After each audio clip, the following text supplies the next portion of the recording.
Yes चलो आज हम लोग यहाँ इकट्ठे हुए हैं और क्लास है अपनी ACLS advance cardiac life support. ठीक है, थोड़ा बहुत बेसिक लाइफ सपोर्ट भी बताऊंगा।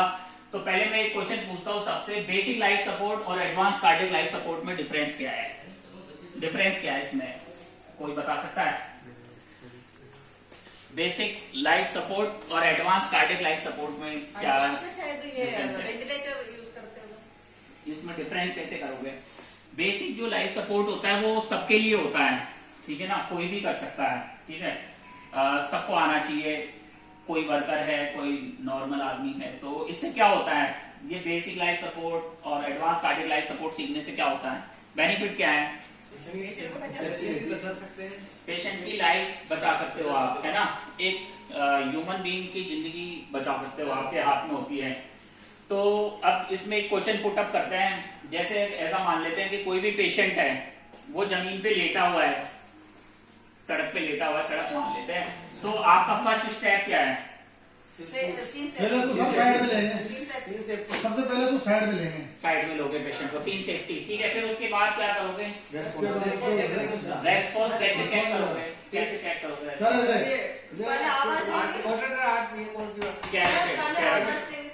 पहले आवाज देके पूछोगे कि आप ठीक हो, ठीक है, उसके बाद कैरोटिड आर्टरी, अगर पल्स नहीं आ रही, पेशेंट पल्सलेस है, रेस्पॉन्ड नहीं कर रहा है, तो अब क्या करोगे? CPR है ना, हेल्प के लिए तो आपने कॉल लगाई है, पल्स वल्स नहीं आई तो हेल्प के लिए आपको आवाज लगानी है। हेल्प को के लिए आवाज लगाने के बाद आपको CPR स्टार्ट करना है। CPR का रेशो क्या रहता है एडल्ट्स में? 30:2, 2 माउथ ब्रीथिंग, ठीक है, रेस्पिरेटरी, और 30 चेस्ट कंप्रेशन। अब 1 मिनट में पूछ लिया जाए कि भाई 1 मिनट में कितना चेस्ट कंप्रेशन दे सकते हो आप? 100 to 120, ठीक है ना, 100 से 120 तक चेस्ट कंप्रेशन देना है, ठीक है। कहाँ देना है chest compression?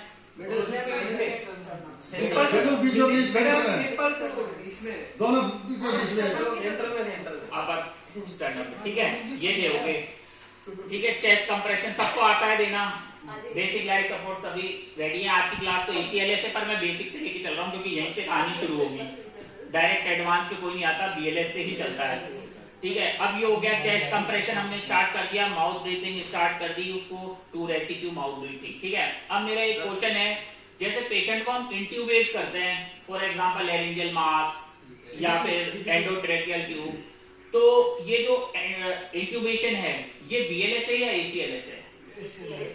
Advance cardiac life support का पार्ट है। जो डिफिब्रिलेटर मशीन आता है वो BLS है या ACLS है? BLS में आता है ना, डिफिब्रिलेशन। अब इसमें दो, अब अपन आते हैं ACLS पे, थोड़ा सा जंप कर लेते हैं, ये बेसिक लाइफ सपोर्ट हो गया। अब इसमें यह है कि जो रिदम होती है 2 तरीके की होती है, कौन कौन सी रिदम होती है? रिदम 2 तरीके की होती है ना, एक तो कंटिन्यू होती है, रेगुलर है, इसमें होती है एक शॉकेबल रिदम जिसमें करंट लगाया जाता है, ठीक है, करंट डिलीवर किया जाता है। एक होती है नॉन शॉकेबल रिदम जिसमें करंट डिलीवर नहीं करना है, दैट इज कॉन्ट्राइंडिकेटेड। तो अब क्वेश्चन ये उठता है, एक बार अपन पहले भी क्लास ले चुके हैं कि ACLS में जो शॉकेबल रिदम है वो कौन से अरिथमियाज हैं और नॉन शॉकेबल कौन से हैं, जिसमें शॉक देते हैं वो कौन से अरिथमियाज हैं। जैसे डिफिब्रिलेटर मशीन लगाएंगे, ECG चालू हो जाएगा, तब हमें उससे पता चलेगा कि भाई इसको शॉक देना है या इसको दवाई देनी है, कैसे, कौन कौन सी रिदम है शॉकेबल, कौन कौन सी नॉन शॉकेबल, नहीं पता? फ्लैट लाइन असिस्टोल बोलते हैं उसको, पल्सलेस रिदम। इसमें क्या करोगे? फ्लैट लाइन में नहीं, ये नॉन शॉकेबल रिदम है क्योंकि इसमें कुछ है ही नहीं, रिदम में नील है, मतलब कुछ रिदम नहीं है, कोई साइनस नहीं है, हार्ट का एक्टिविटी पल्स कुछ नहीं शो कर रहा है, तो ये स्ट्रेट है। स्ट्रेट के केस में कौन सी दवाई दोगे आप? मैं बता रहा था पिछली क्लास में, एड्रीनलिन। अगर छोटा बच्चा है तो क्या दोगे? मैंने बताया था एट्रोपिन, छोटे बच्चे में एट्रोपिन, बड़ों में एड्रीनलिन, ठीक है, एड्रीनलिन देते हैं इसमें, ये इंपॉर्टेंट है अगर फ्लैट रिदम आ रहा है। एड्रीनलिन 3 बार दोगे आप, है ना, 10-10 मिनट्स के गैप में। उसके बाद एट्रोपिन भी दे सकते हैं अगर एड्रीनलिन से रिदम बूस्ट नहीं हो रहा तो। ये है असिस्टोल, पल्सलेस रिदम जिसमें फ्लैट ईसीजी आएगा, कुछ नहीं रहेगा, pulseless rhythm, no sinus, nothing. ठीक है, तो इसमें शॉक दोगे नहीं। शॉक तो उसमें देंगे जो रिदम इरेगुलर है उसमें शॉक देके ही तो ठीक करोगे ना। जो रिदम ही नहीं है उसमें शॉक का कोई मतलब ही नहीं है। ठीक है, ये हो गया। एड्रेनालिन, एट्रोपिन हम देंगे। उसके बाद भी अगर पेशेंट नहीं रिवाइव हो रहा, ठीक नहीं हो रहा, चेस्ट कंप्रेशन तो चलेगा, उसको रोकना नहीं है, कैनुला वगैरह सब लगा दिया। अब उसके बाद आप डोपामीन पे ले सकते हो, डोपामीन है ना, डोपामीन पे ले सकते हो। लो डोजेस, बॉडी वेट के अकॉर्डिंग चलता है, टाइट्रेट करके उसको लॉन्ग इन्फ्यूजन पे रखेंगे। आईसीयू में भी शिफ्ट कर सकते हैं अगर पेशेंट थोड़ा सा स्टेबल होता है तो। ये स्टेप हो गया। उसके बाद एक चीज और आती है, अब बात करते हैं non shockable rhythm. Shockable rhythm, non shockable हो गया। शॉकेबल रिदम कौन कौन सी होती है जिसमें शॉक दिया जाता है? कोई एक आध एग्जाम्पल? कौन सी? इरेगुलर रिदम हो, ठीक है, पर कौन सी इरेगुलर रिदम? वो सारी इरेगुलर होती है मैक्सिमम, है ना, या कुछ रेगुलर रिदम भी रहती है, पर वो कौन सी? और वो लाइफ थ्रेटनिंग होती है, उससे जान जा सकती है अगर टैकीकार्डिया रहता है। पर कौन सा tachycardia? Ventricular tachycardia, ventricular fibrillation, ventricular Flutter, atrial fibrillation, atrial Flutter. तो ये ईसीजी आना चाहिए देखना। अगर आप एसीएलएस कर रहे हो तो एक ईसीजी की क्लास लूंगा, उसमें बता दूंगा ईसीजी कैसे पहचाना जाता है, तो वो इंपॉर्टेंट है, उसी से किसी की जिंदगी बचा सकते हो आप लोग, है ना। अगर वेंट्रिकुलर टैकीकार्डिया है, अभी कुछ दिन पहले अपने केस का मैंने देखा था, मैंने सॉल्व किया था लाइव। तो वेंट्रिकुलर टैकीकार्डिया है, रिदम यूं आती है एकदम फ्लैट, बिल्कुल वो दिखाएंगे ईसीजी में ना। उसमें क्या है, शॉक डिलीवर करोगे आप 200 जूल पे, 200 जूल, ठीक है, बाईफेजिक मशीन से। मोनोफेजिक होती है पर हमारे पास बाईफेजिक है, 200 ही जाता है, उसका मैक्सिमम 200 ही है, तो 200 पे शॉक देते हैं। शॉक देने के बाद सेकंड स्टेप क्या है, वापस चेस्ट कंप्रेशन। ठीक है, शॉक रिदम डिलीवर कर दिया, कंप्रेशन करेंगे। तो ये शॉकेबल रिदम्स होती है जिनके मैंने नाम लिए थे। ये एग्जाम में भी पूछते हैं कि भाई किस पे शॉक दोगे, किस पे नहीं दोगे। ये चीजें आती है तो किसी आदमी की जान बचा सकते हो आप। अब इसका एक एग्जाम्पल देता हूँ।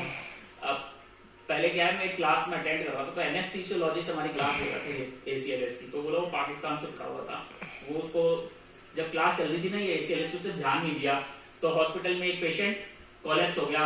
अब उसको सीपीआर देना भी नहीं आता था। उसने हमें हमारी क्लास में बताया, बोले सीपीआर देना नहीं आता था। अब लोग उसको बोले डॉक्टर साहब बचाओ, अब वो किसको बोले कि बचाओ, तो उस पेशेंट की जान चली गई।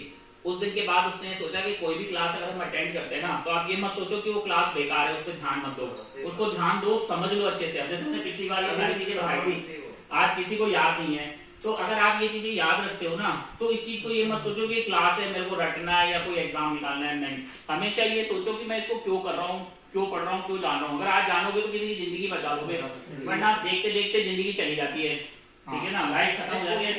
अब ये चेस्ट कंप्रेशन क्यों दिए जाते हैं, क्यों आना चाहिए चेस्ट कंप्रेशन? मैंने बोला आम आदमी को भी आना चाहिए, पर क्यों आना चाहिए? जान तो बचा सकते हैं, पर कैसे जान बचती है, क्या मैकेनिज्म है चेस्ट कंप्रेशन से? क्या होता है चेस्ट कंप्रेशन करने से? क्या होता है? हार्ट पंप होता है, रिदम स्टार्ट हो जाती है, ब्लड सर्कुलेशन ब्रेन तक जाने लगता है, हम आर्टिफिशियली उसको पंप कराते हैं, है ना। तो ये बहुत इंपॉर्टेंट स्टेप है कि आप जो भी स्टेप करते हो सोच लो ये कोई मजाक नहीं, ये एक लाइफ सेविंग चीज है, किसी की जिंदगी बचा सकते हो, घर वालों में भी बचा सकते हो, बाहर भी बचा सकते हो, और काफी बेस्ट रहता है। ठीक है, छोटे बच्चों में थंब से देते हैं या फिंगर से देते हैं, ठीक है, ये रहेगा। उसके अलावा ड्रग्स यही है। अब कुछ और सिचुएशन भी होती है, ये तो एसीएलएस का था। अब जैसे कई पेशेंट आते हैं हाइपोग्लाइसीमिया में आया है, उसको भी हम चेस्ट कंप्रेशन दे रहे हैं, तो शुगर मॉनिटरिंग भी जरूरी है पेशेंट का। हो सकता है पेशेंट हाइपोग्लाइसीमिया की वजह से हो, तो ये ध्यान रखना है। अब जैसे फॉर एग्जांपल मैं एक क्वेश्चन लास्ट में और एक पूछता हूँ, 2-4 चीजें और बता दूंगा। जैसे हमने चेस्ट कंप्रेशन दिया, पेशेंट रिवाइव हो गया, हमें बोल दिया हेलो, तो अब आपका स्टेप क्या, उसको बाय बाय करके भेज दोगे? क्या करोगे? एडमिट करोगे। एडमिट करोगे, क्यों करोगे? क्वेश्चन ये है, क्यों? क्वेश्चन ये है, और कोई आंसर रूल आउट के अलावा? कि जैसे पेशेंट ठीक हो गया, चेस्ट कंप्रेशन दिया, रिवाइव हो गया, बात कर रहा है, रूल आउट करोगे आप, है ना। और कुछ दोबारा ना हो जाए, दोबारा ना हो जाए, यही बेस्ट आंसर है। क्या है कि अगर आपने चेस्ट कंप्रेशन दिया, पेशेंट बात कर लिया, ठीक हो गया, अगर आप उसको बाय बोल के चले गए ना, तो हो सकता है वो आगे जाके वापस हो जाए, उसको अरेस्ट और वो दुनिया छोड़ दे। तो हमेशा उसको ऑब्जर्वेशन में रखना है, उसको भेजना नहीं है, हाइपोग्लाइसीमिया में भी यही है, जैसे हाइपोग्लाइसीमिया कई बार करेक्ट हो जाता है ना, जैसे आपने D25 दिया इन्फ्यूजन, हाइपोग्लाइसीमिया करेक्ट हो गया, अब उसको घर नहीं भेजना है, उसको भी ऑब्जर्वेशन में रखना है। क्यों? दोबारा से हो जाएगा, क्योंकि जो उसको ग्लूकोज दिया है ना वो थोड़ी देर बाद बॉडी से एलिमिनेट हो जाता है। और कुछ केसेस में क्या होता है, हाइपोग्लाइसीमिया ट्यूमर से भी होता है। पैनक्रियाज में कुछ ट्यूमर होते हैं इंसुलिनोमास, जो इंसुलिन खुद ही बनाते हैं, बॉडी में एक्सेस बनाते हैं, जिससे हाइपोग्लाइसीमिया कंटिन्यू चलता है। तो इन चीजों में अपन भेजते नहीं है। एक होता है डायबिटिक कीटोएसिडोसिस वगैरह, ये सब इमरजेंसी ट्रीटमेंट है, ठीक है ना। डायबिटिक कीटोएसिडोसिस में क्या होता है, एक रिस्क होता है पोटेशियम कम होने का, जैसे इंसुलिन इन्फ्यूजन देंगे ना, शुगर बहुत ज्यादा है, फॉर एग्जांपल 500 550 है, पेशेंट अनकॉन्शियस हो रहा है, पार्शियली कॉन्शियस है, वाइटल्स बिगड़ रहे हैं, तो उस केस में आप इंसुलिन से पहले पोटेशियम की भी ड्रिप दोगे। क्यों दोगे? क्योंकि इंसुलिन रैपिड पोटेशियम कम करता है, और रैपिड पोटेशियम कम कर देगा तो भी पेशेंट का कार्डियक अरेस्ट होने के चांसेस रहते हैं। अब एक क्वेश्चन मैंने हाइपर कैलीमिया पे बताया था टॉपिक, ठीक है ना, ये तो बंद कर दो बस। Thank you.